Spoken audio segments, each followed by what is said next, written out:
I wonder if the Godfather movies to like young people is like me saying you should watch, Gone with the Wind.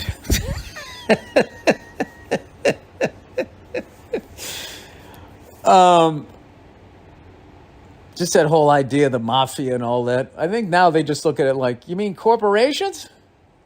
Aren't they doing that now? But all that shit they arrested all those Italian guys for now is like legal? Isn't that what's happening? Can't do it for one more time for old time's sake. Like Abe Vigoda in the first Godfather. That's 2 Godfather references.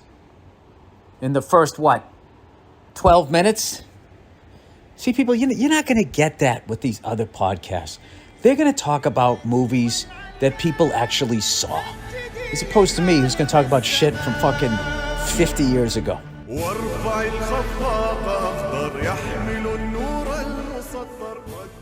Here's one for you that one of my brothers actually recommended. They recommended the movie The Conversation that stars Gene Hackman, a young Harrison Ford, and that dude who plays Fredo. I can never remember his name, but he is the greatest IMDb I've ever seen in my life, okay? Go look it up. He died tragically young of some disease. It's horrible, but you can't mess with his IMDb. He never did any Meet the Parents bullshit. This guy was in Godfather, then he did The Conversation, then he did The Godfather Part 2, then he did Dog Day Afternoon, and then he did The Deer Hunter. And then he tragically passed away. It's not even tragic. He did it. There's no reason for him to continue. Guy was the shit. I was actually reading up on him. I guess he was one of the reasons why, Al Pacino moved down to New York to become an actor, and he was like his best friend. It was a really sad story. He was engaged to Meryl Streep. Phenomenal actor, and I don't even know his name. Very tragic. Whatever. But The Conversation's a great movie, and I think it's very, it holds up.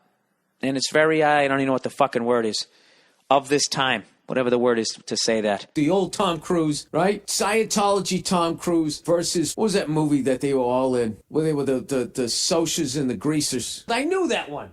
God damn it. What was it called? Matt Dillon was in it. Emilio Estevez, the Dirty Dancing guy, Roadhouse guy. The Karate Kid was in it. Tom Cruise was in it. Who else was in that movie? Everybody was in that movie. Everybody, there was 9 people in that movie that all went...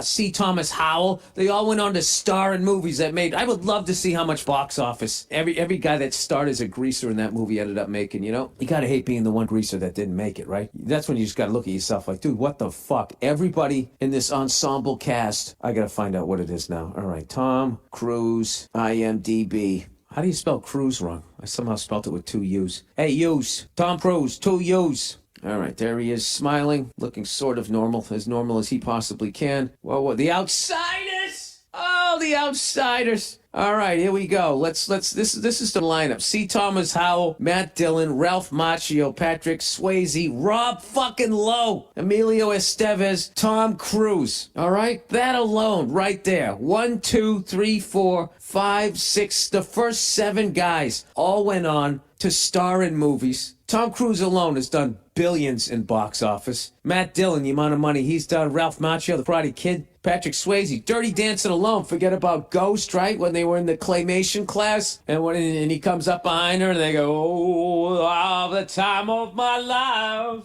I swear. Emilio Estevez, right? He was in Stakeout. He was in The Breakfast Club. He was in the cowboy movies, right? He played Billy the Kid. And you got a guy like Glenn Withrow. The fuck happened to him? Diane Lane, she was in Leaf Garrett. Jesus Christ, he sold a bunch of albums. Tom Waits was in that movie. Then there was a William Smith who played the store clerk. He went by William. If he went by Will, could have been a whole different story.